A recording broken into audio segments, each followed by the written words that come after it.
10 anos despois do seu comezo e estreándose na nova Praza de Abastos da Vila, o mercado do Curral de Meis regresou polo Nadal. A feira non deixa de aumentar cada ano a súa demanda, e a media mañá as criadoras xa tiñan prácticamente todos os galos vendidos. Pois xa está vendo que están quedando as estanterías todas vacías. Estamos vendendo moi ben, moi ben.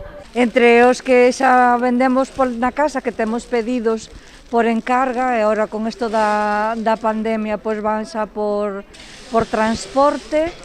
E, bueno, agora aquí na feira, os que ves, xa nos quedan poucos. Entre as vendas anticipadas e as da feira, as criadoras reparten máis de 200 galos. Sobre 100 e algo, máis os que vendemos na casa, os que deixamos na casa xa vendidos, non vendemos solamente aquí. Nós, en total, sobre 200 galos é o que vendemos nos días estes entre hoxe e para fin de ano, sobre 200 pezas que vendemos. Os prezos dos galos mantéñense nos 10 euros o quilo. Cada peza pode chegar a pesar entre 4 e 6 kilos.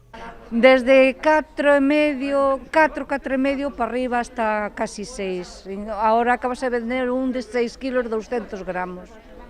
Para quen teña dúbidas de se acompañar ou non as súas comidas e ceas con estes galos, as vendedoras comparten as claves do éxito deste produto.